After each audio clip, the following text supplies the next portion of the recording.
Voy a referirme en esta participación que, como ya lo dijo Moisés, son tres secciones en este panel y yo voy a presentar básicamente la estructura de la investigación que parte básicamente de una pregunta y que fue la pregunta que nos motivó a hacer esta investigación con el apoyo de la Fundación Heinrich Böll. Si pueden pasar por favor a la siguiente diapositiva.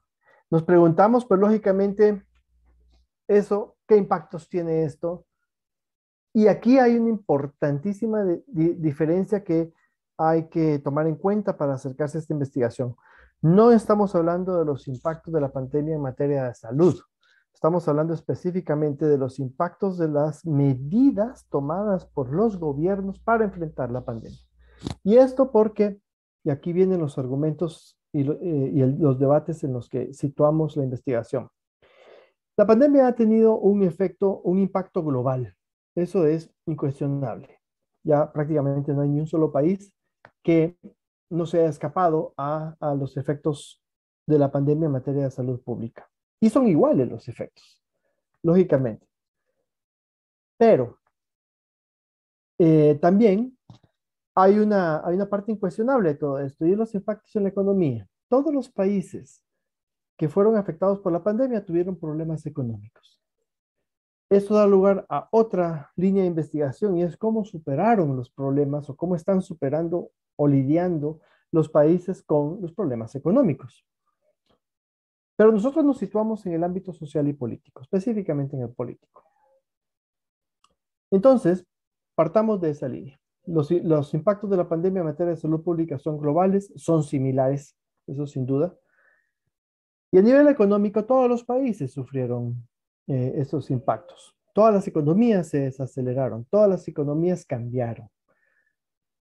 Pero en términos sociales y políticos, las cosas no fueron iguales. Y entonces nos encontramos con países en los que el problema de salud pública no se tradujo en un problema político y social, y países en los que sí, y ahí entramos nosotros, en los países en los que el problema de salud pública global se convirtió en un problema social y político. Pasemos por favor a la siguiente diapositiva.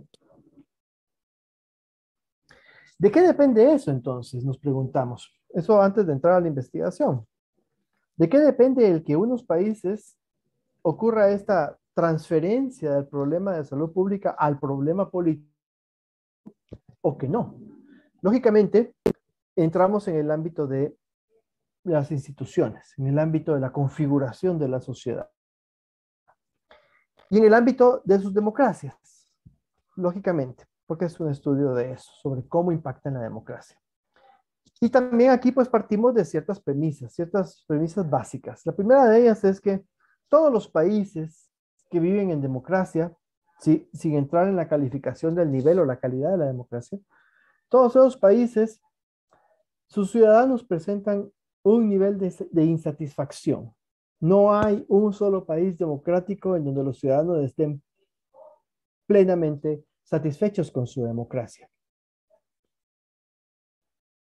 Pero no es lo mismo los riesgos que tiene una democracia, que todas las democracias lo tienen. Toda democracia tiene siempre riesgos, desde los riesgos del surgimiento de extremismos hasta riesgos de calamidades por eventos naturales que pueden de alguna manera romper el orden democrático. Es decir, toda democracia tiene riesgos. Pero no es lo mismo los riesgos a una democracia que una democracia que está en riesgo. Eso pareciera solamente un juego semántico, pero no lo es. Es decir, cuando pensamos en una democracia que está en riesgo, estamos hablando de la fragilidad de una democracia. Los riesgos que hay en democracias consolidadas y sólidas no están poniendo en riesgo, ¿verdad? Todas esas redundancias, la democracia. Existen contrafuertes, existen los controles, los contrapesos necesarios para de alguna manera minimizar los riesgos y preservar la democracia. Cuando esos controles, cuando esas instituciones, cuando el liderazgo político no está actuando en función de la protección de la democracia, entonces la democracia está en riesgo. Esa es, digamos que, la diferencia a la hora de que hablamos de la fragilidad democrática. Lógicamente, desarrollamos en la investigación cuáles son esos elementos. Tenemos la naturaleza de las instituciones, instituciones que fueron creadas desde una perspectiva inclusiva o bien extractiva, y de liderazgos políticos que emergen de las fracturas que tienen los controles democráticos, es decir, liderazgos políticos con un claro discurso autoritario o antidemocrático y que llegan al poder y que entonces los controles democráticos no logran frenar eso, sino que permiten que esos extremistas lleguen. Y en el caso de las democracias centroamericanas, pues sabemos que eso tiene larga data. Sabemos también que las democracias centroamericanas no fueron producto de procesos de cambio social, en donde la presión ciudadana tuvo un rol importante para construir la democracia, sino que las democracias centroamericanas fueron producto de la declaración, de la instauración. Estoy escribiendo algo sobre ahorita el 20 y releyendo las actas de independencia, pues ocurre lo mismo. La independencia fue declarada. Todos los 200 años posteriores es construirla y pues el proceso es bastante triste. En todo caso, esas democracias parten de la fragilidad y se esperaba pues que lógicamente maduraran, se consolidaran, etcétera, etcétera. Ese es, digamos, el contexto del cual hablamos cuando hablamos de fragilidad democrática. Por favor, la siguiente diapositiva. Entonces, como dije, si bien hay en toda democracia hay un alto nivel de insatisfacción, el punto de equilibrio al final de cuentas en esas sociedades es que prevalece la opción por la democracia, por encima de la insatisfacción que ésta produce, es decir, la ciudadanía, los partidos políticos, los sector privado, todos los actores de una sociedad van a privilegiar la democracia, aunque estén insatisfechas con ella. Eso es muy diferente a un contexto de fragilidad democrática, como los centroamericanos, en donde la insatisfacción ciudadana proviene del anhelo de querer, no proviene del anhelo de mejorar la democracia, de querer una mejor democracia, sino proviene de una fatalidad, y es la fatalidad de vivir sin ella. Y entonces ahí estamos en una situación de fragilidad. Si pensamos que la democracia es algo que se vive cotidianamente, algo que se experimenta en la cotidianidad de las relaciones sociales, no en las instituciones, tampoco en los procedimientos electorales, mucho menos cada 4, 5 años, lo que sea, sino que la democracia, una democracia fuerte, consolidada, se experimenta en el día a día, en lo que está haciendo el ciudadano cada vez que sale al espacio público, e incluso lo que hace el ciudadano en su espacio privado, sabiendo que hay límites y que por lo tanto hay instituciones. Eso nosotros no lo hemos vivido en Centroamérica. No hemos experimentado la vida democrática en nuestra vida cotidiana. Eso hace entonces que el entramado institucional, que todos los procedimientos sean frágiles. Porque ni el liderazgo político defiende la democracia, tampoco sus instituciones políticas como los partidos políticos, pero tampoco los ciudadanos que no han tenido experiencia, no hemos pasado un par de generaciones que vivan y gocen de lo que significa vivir en democracia. Pasemos por favor a la siguiente diapositiva. En ese contexto entonces nos trazamos los siguientes objetivos. El primero era determinar los efectos de las medidas tomadas en ámbitos que no son los de salud pública. Y ahí partimos de una premisa para ese objetivo, y es que la capacidad de las instituciones y el liderazgo político limita los efectos de la pandemia al ámbito específico de la salud pública, o bien, y aquí viene la contrapartida, permite que la crisis se expanda a lo político y social, impactando directamente a la gobernabilidad democrática. Esas son las dos opciones, formalmente para testear con qué nos encontramos. El segundo objetivo fue determinar el efecto de esas medidas en la situación actual de la democracia en los 4 países, es decir, tratar de identificar cuál va a ser entonces estas medidas específicas en la situación actual de la democracia. Y la premisa, pues lógicamente, es que las medidas tomadas expresan la naturaleza del sistema político, por lo que sus efectos serán de fortalecimiento o degradación de la democracia. No se podía esperar que las decisiones tomadas fueran diferentes a las trayectorias existentes. tampoco que fueran diferentes al entorno político de estos países, ni mucho menos al entorno de la clase política. La pregunta es, ¿esto degrada la democracia o fortalece la democracia? Queríamos ver a qué nos llevaba todo esto. Y a partir de identificar estas variables críticas, un poco el ejercicio era tratar de definir algunos escenarios y tendencias para el año 2021, lo que estamos ahora viendo y que pues es una invitación a profundizar en el análisis porque pues las cosas han cambiado aceleradamente. Pasemos por favor al siguiente. Hicimos dos grandes líneas de trabajo para la recopilación de los datos. La primera fue una investigación documental en cada país a cargo de investigadoras que se dedicaron a buscar información. En un momento en el cual fue bastante difícil. Se hicieron entrevistas también en cada uno de los países. Entonces, lo documental se entendió como documentos propiamente físicos y documentos como entrevistas, es decir, se hicieron aproximadamente pues, más de 20 entrevistas en cada país, con lo cual tuvimos pues, una cantidad bastante grande sumada a los cuatro. Y la diversidad de actores que se buscó fue, bueno, el criterio que se hizo para las entrevistas fue la mayor diversidad posible. Es decir, abarcar desde sectores de organizaciones sociales, la mayor diversidad dentro de las organizaciones, sociedad civil, actores estatales, es decir, funcionarios públicos y también políticos, buscar algunos diputados, diputadas que nos pudieran dar una perspectiva sobre esto, y expertos, académicos y todo lo que lograra dar una perspectiva lo más amplia posible.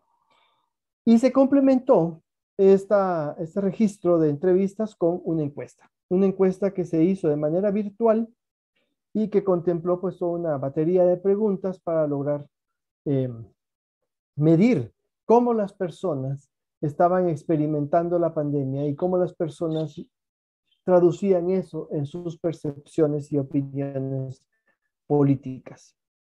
Así logramos pues entonces un total de 952 respuestas solamente en la encuesta, o sea, cuestionarios respondidos. Y ahí pueden ver ustedes un poco la agregación que se logró.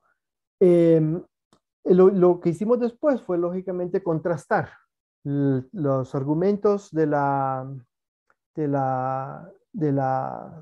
las encuestas con las respuestas de las encuestas con las respuestas obtenidas en las entrevistas y los documentos que se encontraron, las fuentes primarias que se consultaron documentales.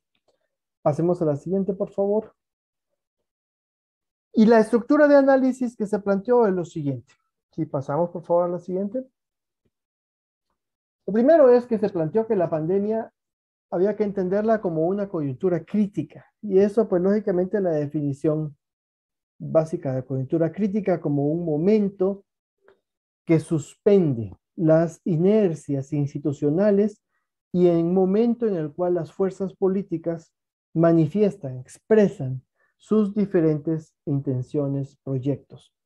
En estas coyunturas críticas que sabemos que a lo largo de la historia política definen los cambios institucionales y las trayectorias de cambio en las instituciones, eso de alguna manera la pandemia también lo tuvo. Y las decisiones que se tomaran en ese momento, por lo tanto, tienen una importancia mayor, porque es cierto, a lo largo de la vida política de un país se están tomando constantemente decisiones, pero cuando esas decisiones ocurren en una coyuntura crítica, pues lo que nos dice la teoría, lógicamente, es que esas decisiones tienen un impacto mucho más profundo en ya sea el cambio de trayectoria o en la eh, reafirmación de una trayectoria, el no cambio, como se le llama. Dicho eso, entonces, pasamos a analizar las decisiones tomadas. Dime, Moisés, me quedan 5 minutos. 2. Hijos, bueno. Ok. Esa es la última diapositiva, así que aquí termino. Las decisiones tomadas para enfrentar la pandemia. Y nos circunscribimos lo más que se podía para hacerlo más delimitados a exactamente las decisiones que se tomaron.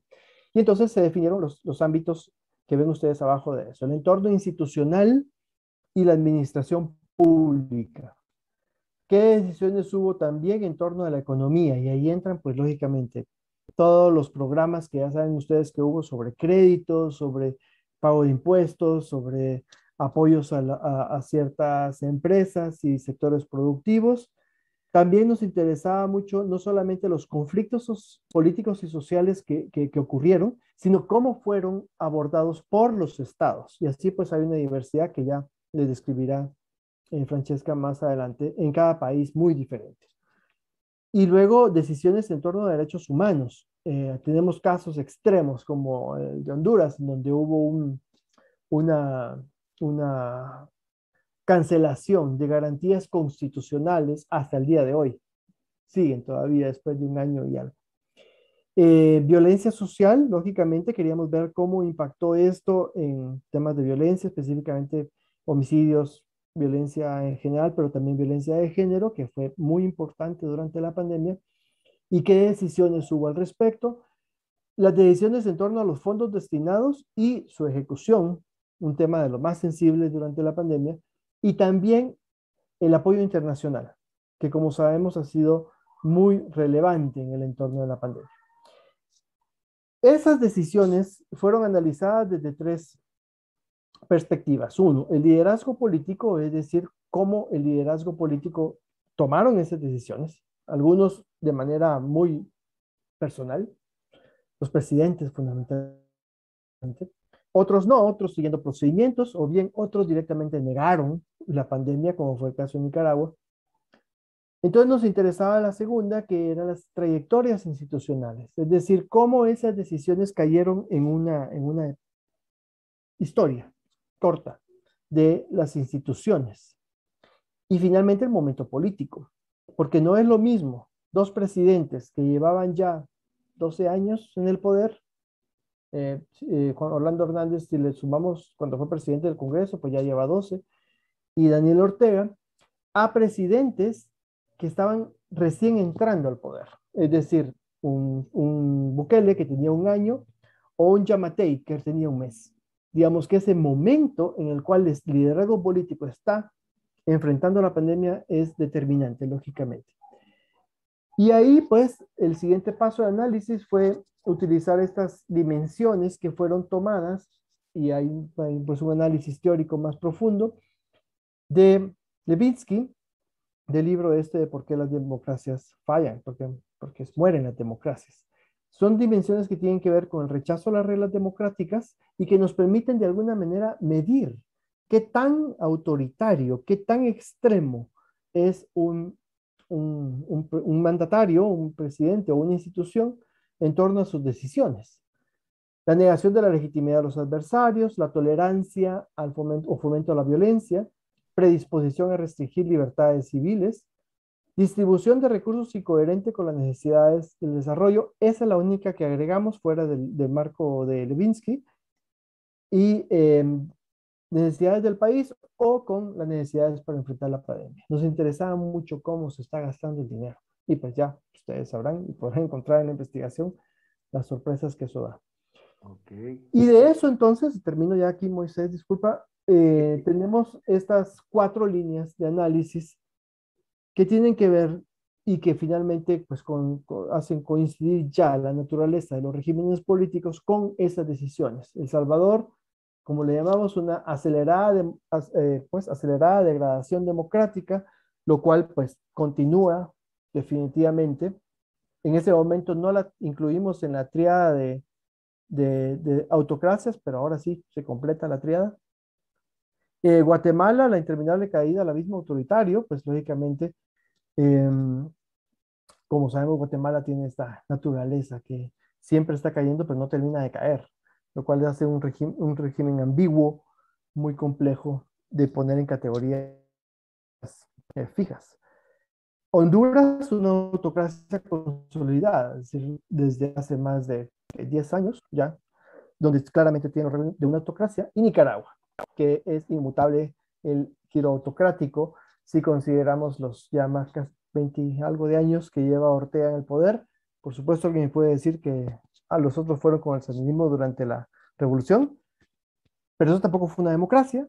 Entonces, digamos que de alguna manera la trayectoria autocrática es larga. Ese es el marco de análisis que utilizamos para la investigación. Ahorita dejo a Francesca, que va a ser más profunda en datos y especificidades del contexto. Muchas gracias. Bueno, en la primera lámina, si me ayudan a pasar, la idea era mostrar unas principales fechas pre-COVID-19, y esto la investigación lo refleja un poco para dar un tipo de contexto de a qué países o a qué sistemas políticos llegó el COVID-19 en Centroamérica. Y en el caso de Honduras, señalamos en la investigación, pero también acá en esta presentación, las fechas del 2009, el 2014 y el 2017 como fechas relevantes pre-COVID, porque tienen que ver con que en Honduras en el 2009 hubo un golpe de Estado que dañó profundamente el proceso de democratización del país, con lo cual cuando el COVID llega a Honduras tiene este antecedente de una democracia bastante frágil como consecuencia inmediata de este golpe de Estado suscitado en 2009. Luego en el 2014 llega Juan Orlando al poder, quien se reelige en el 2017 como presidente, pero se reelige además producto de un fallo de la Corte Suprema de Justicia que en el 2015 declaró inconstitucional la prohibición de la reelección.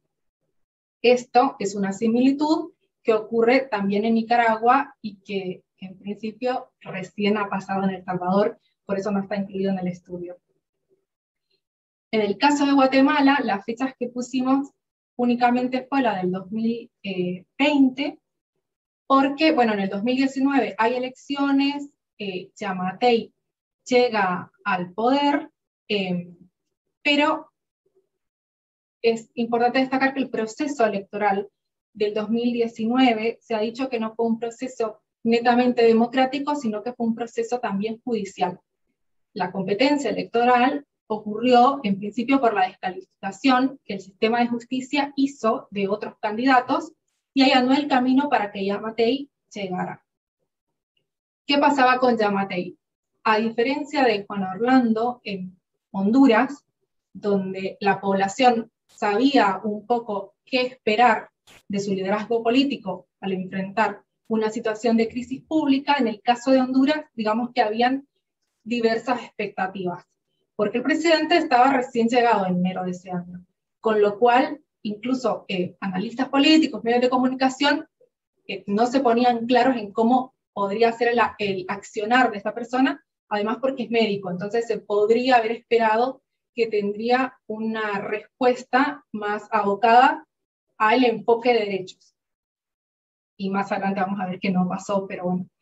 En el caso de Nicaragua, las fechas que pusimos como fechas pre-COVID son el 2014 y el 2018 como años muy significativos para el contexto nicaragüense. En el 2014 se cambió la Constitución y se reformó de tal punto que se eliminó la prohibición de reelección presidencial. Esto había sido allanado antes, al igual que en el caso de Honduras, por la declaración de una inconstitucionalidad. Pero eso, digamos que era una sentencia que quedó todavía más firme cuando en el 2014 se cambia la Constitución. Otra fecha que señalamos muy importantemente en el estudio es el año 2018, concretamente en abril, algo que se conoció como la Rebelión de Abril, que fue esta crisis sociopolítica de derechos humanos que llega hasta el día de ahora y que se vio incrementada con la llegada del COVID-19. A raíz de unas manifestaciones sociales, el gobierno nicaragüense reprime y deja un saldo de cientos de desaparecidos, cientos de muertos y miles de personas detenidas, que algunos de ellos están detenidos hasta el día de ahora. Bueno, en ese contexto llega el COVID-19 a Nicaragua, y en el caso de El Salvador, las fechas ahí están mal. En realidad las fechas que más resaltamos en el estudio como fechas principales pre-COVID son las elecciones del 2019, porque ponen en el escenario político a Nayib Bukele, que gana las elecciones en primera vuelta y que, bueno, ustedes sabrán que es una figura como mínima polémica a nivel regional.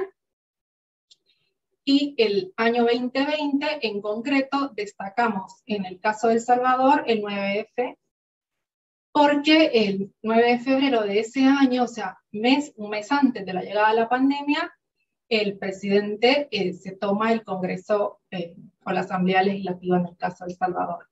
Entonces, como ustedes ven, el panorama con el que el COVID-19, con el que esta crisis sanitaria llega a Centroamérica, al menos en estos 4 países, era un contexto o una coyuntura política bastante crítica. Ya podemos pasar. Gracias. Bueno, el estudio, como les mencionó Otto, tiene un montón de datos de coyuntura también y de contexto. Yo quise destacar 3 de esos, que son la situación de pobreza. Rápidamente ustedes van a ver que Guatemala, Honduras, Nicaragua presentan niveles muy altos de pobreza. ¿Podemos pasar a la siguiente, por favor?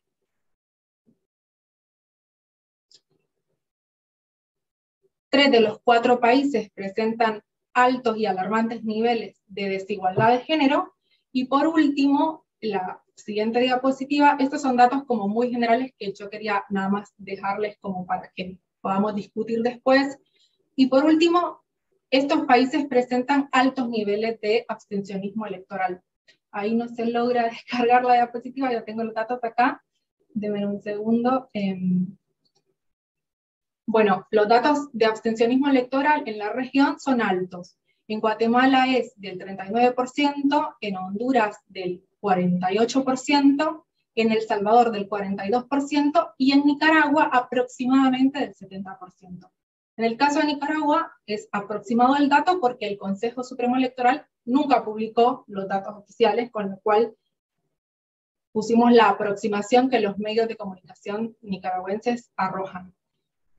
Pero lo que yo quería dejar acá como a manera de introducción también del contexto, es que el COVID-19, esta crisis, esta pandemia, llega a países que tienen estas crisis políticas que les mencionaba anteriormente, que tienen altos niveles de pobreza, que tienen altos niveles de desigualdad entre hombres y mujeres, y que además tienen como respuesta a todos estos problemas un alto nivel de abstencionismo electoral. Entonces, esto lo dejo más para que nos genere preguntas, más que una respuesta, respecto de, bueno, en Centroamérica, una de las herramientas más fuertes de participación política es la participación vía política partidaria, que puede ser participando activamente o pasivamente, y en el caso de las personas que no quieren postularse a cargos públicos, de participar de la elección. Pero vemos que la respuesta, digamos, de la ciudadanía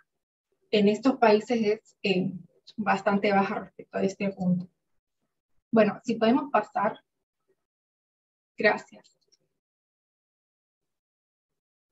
Acá yo les quería hablar un poco. Ok, denme un segundo, por favor. Bien, yo les quería hablar un poco de cuáles fueron las principales medidas tomadas para enfrentar el COVID-19 a grandes rasgos, porque el estudio tiene como un detalle bastante minucioso de las medidas que tomaron cada uno de los países, y sintetizarlo realmente era un problema hasta metodológico. Pero quiero empezar hablándoles de los principales protagonistas que los liderazgos políticos pusieron a la cabeza del COVID-19, o de las estrategias que implementaron en el COVID-19. Entre los 4 países, Dios fue uno de los principales protagonistas impulsados por los liderazgos políticos. Y eso, en países sumamente cristianos, no es un dato menor. Como les digo, acá yo quiero dejarles planteados algunos datos para que nos generen más preguntas que respuestas, pero este dato me parecía importante destacarlo. Ayunos y oraciones, días de oración, fueron acciones contra el COVID-19 promovidos públicamente por los presidentes de Guatemala, de El Salvador y de Nicaragua. En el caso de Honduras, Dios no ocupó como tal un rol central, pero sí estuvo presente, por ejemplo, en las distribuciones de bolsa de comida.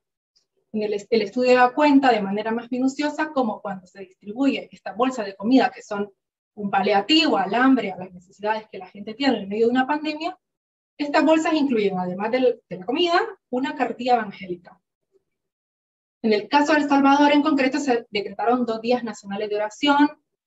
En el caso de Nicaragua, que es un caso muy particular, que lo vamos a ver después, con un poquito más de detalle, en Nicaragua en principio no reconoce la magnitud de la pandemia, no llama a cuarentena, etc. Pero cuando se da la tercera muerte por COVID-19, Rosario Murillo, que tiene un programa radial diario, sale en su programa diciendo que están como gobierno con la población unidos en oración al Creador, unidos con su modelo, dice, aquí la cito textualmente, como comunidad en cristianismo y solidaridad. Y su esposo, el presidente, por otro lado, señaló en las pocas apariciones que hizo durante la pandemia que esta era una señal de Dios, enviada para cambiar el modelo hegemónico que hace insostenible la vida. Y empezó con un discurso anticapitalista, pero promoviendo siempre la imagen de Dios. Bueno, Yamatei llamó reiteradamente a ayunar y a orar, violando el principio de laicidad del Estado. Esto puede dar cuenta que los liderazgos políticos, digamos, no solo vulneran el principio de laicidad del Estado, sino también que traspasan de alguna manera en la narrativa la responsabilidad hacia otra persona, como si lo que fuera a pasar por la pandemia no es consecuencia directa de las políticas públicas que ellos implementen, sino de la voluntad buena o no de Dios. Y otro de los protagonistas principales, según los liderazgos políticos, fueron los militares. Como ustedes saben, América Latina en general y Centroamérica en particular, tenemos una historia militar de abusos y de graves violaciones a derechos humanos por parte de las Fuerzas Armadas. Aún así, dejando toda esta historia de lado, 3 de los 4 países le apostaron a estrategias que buscaban paliar el COVID-19 de la mano de los militares como protagonistas. En Guatemala, previo a decretarse el estado de calamidad por la pandemia, también se hizo un decreto de estado de sitio y se movilizaron a las fuerzas combinadas del ejército con la policía a diversos municipios para intervenciones de seguridad y de control poblacional. Se implementó también una operación llamada recuperación y control, que requirió de presencia militar, y se desplegaron solo en esa operación más de 1000 militares en las calles. En el caso de Honduras, el estudio da cuenta que las reglas democráticas en particular fueron transgredidas principalmente por el uso excesivo de las fuerzas de seguridad, especialmente de los militares. Una de las principales medidas que tomó Honduras para paliar el impacto del COVID-19 o para detener o contener la pandemia fue decretar un toque de queda. Otto lo sabrá mejor que yo, pero la última noticia que yo tuve es que el toque de queda seguía hasta el 29 de agosto recién pasado. Es decir, la pandemia dio lugar a una reiterada violación a la libertad de movilidad, pero no una violación cualquiera, una violación que tiene como principal actor a estas fuerzas militares. Bueno, además, en el caso de Honduras, al igual que en El Salvador y al igual que en Guatemala, los militares realizaron toda clase de trabajos, no solo estas tareas propias de fuerzas de seguridad, aunque sabemos que no propias de fuerzas de seguridad a nivel interna, pero sí ¿sí? 1 minuto. Ay, favor. Perdón, me apuro. Sí. Okay. En el caso de Honduras, bueno, la entrega de comida fue hecha de la mano de los militares, al igual que en El Salvador. Bueno, en el caso de El Salvador, lo mismo. Las primeras medidas fue el cierre de fronteras, de la mano de los militares. Se realizaron centros de contención militares, centros de contención donde la gente iba detenida, se violaba la cuarentena, y estas detenciones se realizaban tanto por policías como por militares. Lo mismo, la entrega de bolsas de comida fue a manos de militares. Me voy a saltar lo de Nicaragua. Brevemente les menciono, no decretaron cuarentena, negaron la gravedad de la pandemia y por lo tanto tampoco los militares tuvieron un protagonismo demasiado importante porque la medida fue otra. Yo quería resaltar que ninguno de los 4 gobiernos tomaron el enfoque de género, la perspectiva de género, como algo importante dentro de las decisiones que tomaron. Denme un segundito que busco algunos datos. A ver, la mayoría de personas, como mencionó Otto, se realizaron entrevistas, la mayoría de personas entrevistadas coincidió en que uno de los impactos más fuertes de la economía fue en la economía informal. Esta está liderada en Centroamérica, la mayoría por mujeres que son jefas de hogar. Además, no se tomó la perspectiva respecto de las cuarentenas que se tomaron, quienes se quedaron encerradas en las casas con sus abusadores. O en el caso del trabajo doméstico, que es exclusivamente realizado por mujeres, quienes se quedaron 24/7 en la casa con sus patronos. ¿Cuáles fueron los tipos de explotación laborales? Este tipo de preguntas no fueron realizadas por las personas que implementaron las cuarentenas de una manera vertical, sin tomar en cuenta el enfoque diferencial y el enfoque de género. Pero bueno, le doy paso a Marco. La verdad que los invito mucho a leer el estudio y ojalá que podamos dialogar después de esto, porque el estudio arroja datos muy importantes respecto de las decisiones para enfrentar, esta pandemia.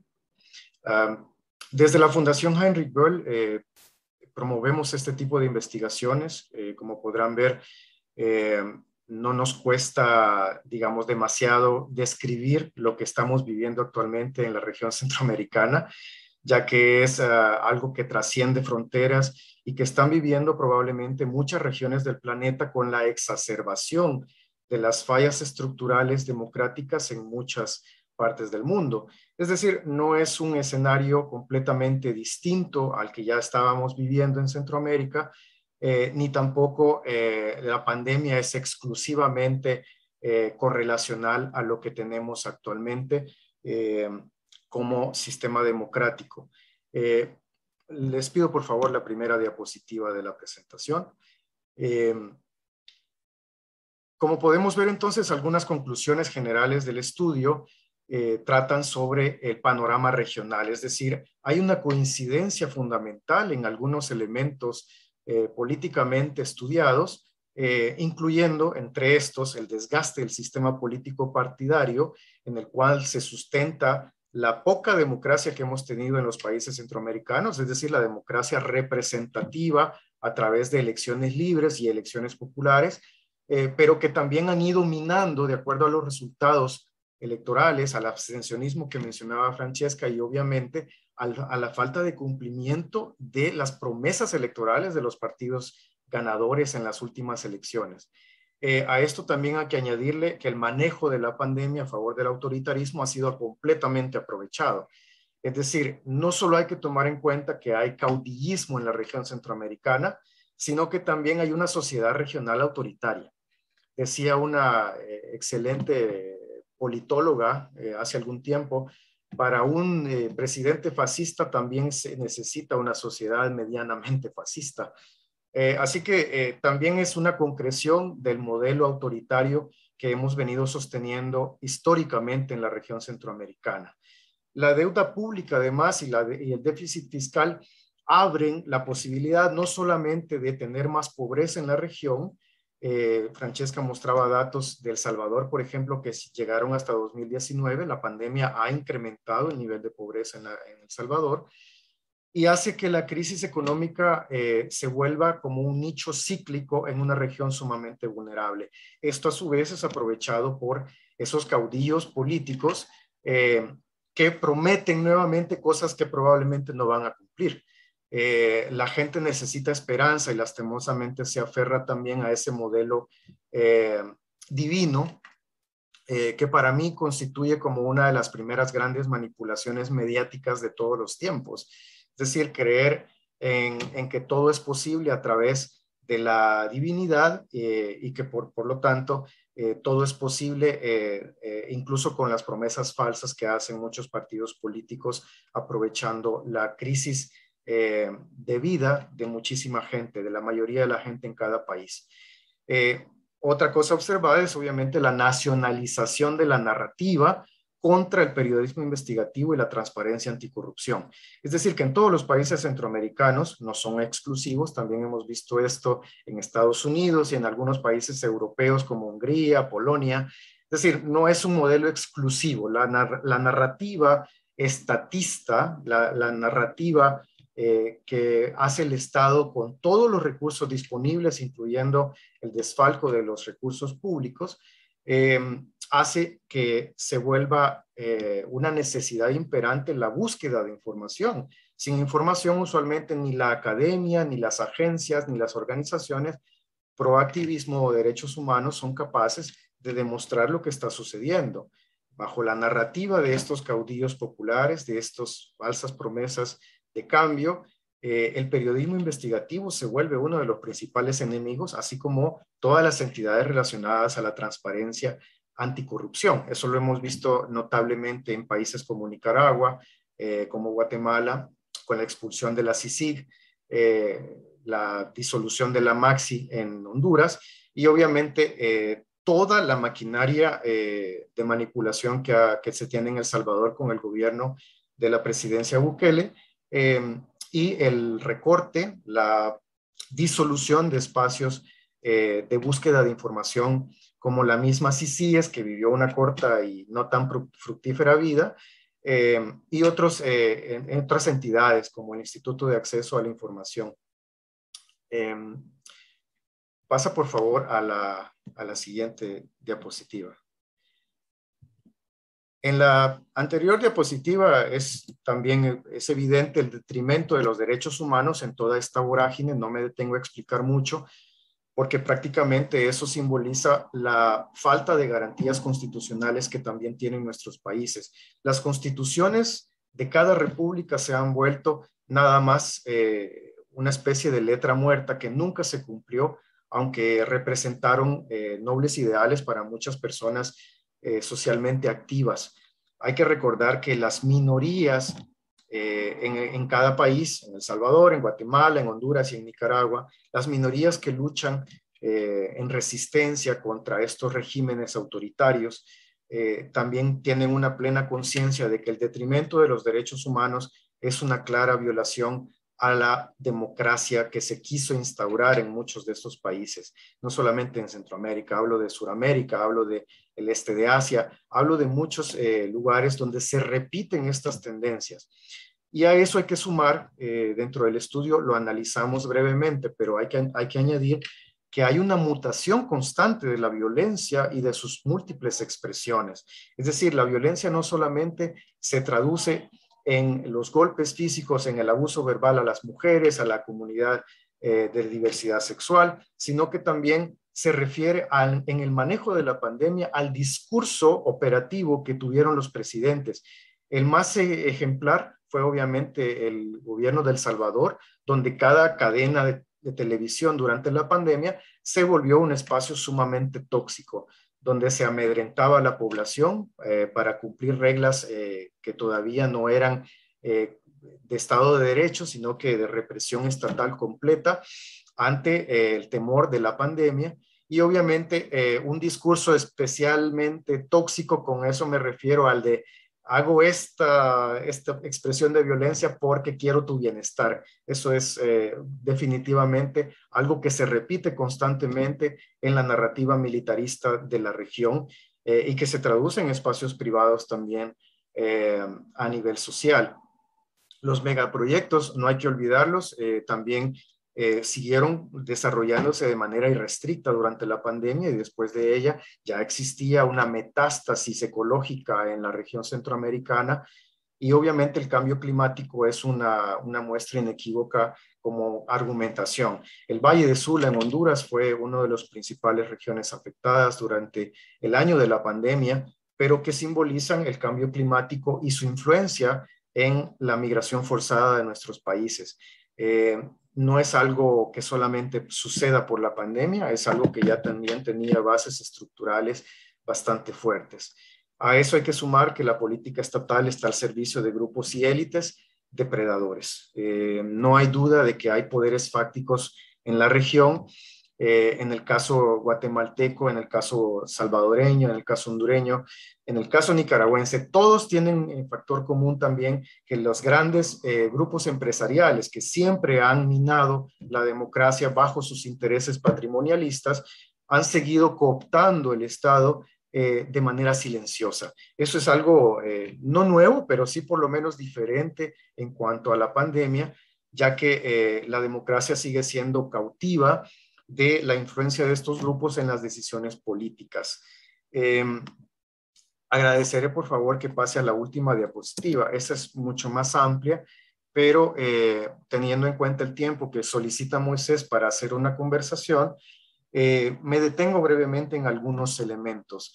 El Salvador, en este caso, la breve actualización sobre esos impactos en la fragilidad democrática, hablan estrictamente del perfeccionamiento de un Estado criminal. Así como hablamos de Honduras como un narcoestado, a todas luces relacionado al caso del hermano del actual presidente, Juan Orlando Hernández, y su vinculación con con grupos criminales organizados como el narcotráfico. Así también en El Salvador hay una argumentación bastante sólida de esa relación intrínseca entre las decisiones políticas, territoriales, electorales, ligadas a no solamente grupos criminales fuera de la ley, sino que también a las pandillas como actor político fundamental. De esta manera, parecería que en El Salvador al menos ese perfeccionamiento ha llevado años a través del pacto y las treguas con estos grupos, que son considerados obviamente por las mismas asambleas o congresos legislativos, han sido considerados como grupos terroristas. Nadie se anima a decir claramente que necesitan un pacto para poder sobrellevar una situación de violencia exacerbada, pero parecería que es el único paso que les queda. Esta oscuridad, esta opacidad se nota en todas las políticas que actualmente está haciendo el gobierno salvadoreño y que obviamente responden a una captura de Estado, a una nueva consolidación de un grupo que tiene, entre otros elementos, a los reductos de las administraciones anteriores, de Arena, de Gana y del FMLN, que siempre estuvieron actuando con el único objetivo de crear sus propios grupos de intereses económicos bajo el patrimonio del Estado. Eso es algo gravísimo que sucede actualmente día a día con la opacidad, como menciono, con el secretismo, con la falta de transparencia, con todos los visos de corrupción que existe, pero sobre todas las cosas, con unas variantes autocráticas de posmodernidad que son sumamente alarmantes, porque prácticamente podemos definir que no solamente hay una autocracia creciente en la región, pero que también se convierte de manera dinámica en una cleptocracia, es decir, todos los recursos destinados para seguir robando de manera corrupta ante el Estado y los pocos recursos que puede tener una sociedad pobre como la de cualquier país centroamericano. En Guatemala, obviamente, hay un sistema de justicia cooptado bajo sinónimo de atomización de los partidos políticos que no logran una representación mayoritaria de la población, pero que necesitan ya en un Congreso guatemalteco todas las oportunidades posibles de pactar. Esto hace que el modelo guatemalteco sea bastante particular, bastante único en su forma de proceder, pero que también sí se vuelve frágil ante los grandes grupos de poder fáctico económico especialmente. Hay pocas o nulas opciones políticas, por tanto, y la protesta social es uno de los grandes desafíos que ha tenido la sociedad guatemalteca. Recordemos la primavera chapina en 2015, que logra desbancar a un presidente y a una vicepresidenta por caso de corrupción en la línea. Sin embargo, hay una ilusión de este desmontaje estructural porque viene un presidente como Jimmy Morales luego y luego Jan Matei de un partido patriota sumamente cuestionable en su actuar con grupos de poder y que en la pandemia han mostrado que realmente no responden a los intereses mayoritarios. El caso de hondureño, las elecciones para el reparto, creo que ha sido una cosa mencionada ya por mis colegas, tanto Otto y Francesca, y esta ilusión de narcoestado que es sumamente perjudicial, ya que cohíbe a muchos de los grupos resistentes, ¿verdad?, a actuar, ya que existe una alianza criminal muy fuerte en Honduras que termina incluso desapareciendo a personas, a liderazgos, especialmente en la defensa del territorio. Es algo sumamente lamentable y que sucede constantemente en este país. Por último, Nicaragua es un caso aparte, pero es un caso aparte porque representa todos los caminos que llevan los países centroamericanos, especialmente el caso salvadoreño. Nicaragua representa el máximo nivel de la represión estatal actual en la región centroamericana y la ilegitimidad como herramienta básica, coartando todas las posibilidades de oposición política, con las prisiones, con la prisión especialmente de las personas que han sido candidatas para la elección de noviembre de este año, y lastimosamente la concreción de la poca competencia que tiene el organismo internacional. Las agencias internacionales, todos los países que han querido por lo menos influir, incidir en el irrespeto, en la falta de respeto a derechos constitucionales en estos países, especialmente en Nicaragua, no han sido suficientes para un bloqueo sistemático que ha llevado a cabo el gobierno de Daniel Ortega. Esto es grave porque en el juego geopolítico, y no puedo dejar de mencionarlo, Centroamérica se vuelve un patio de oposición global, donde Rusia y China también están incidiendo fuertemente en las políticas gubernamentales bajo sistemas cooptados, y Estados Unidos a través del pronunciamiento de listas de corrupción y de por lo menos intentos de analizar las dinámicas migratorias de otra manera, no logran realmente sacar a las mayorías de estos problemas estructurales fundamentales.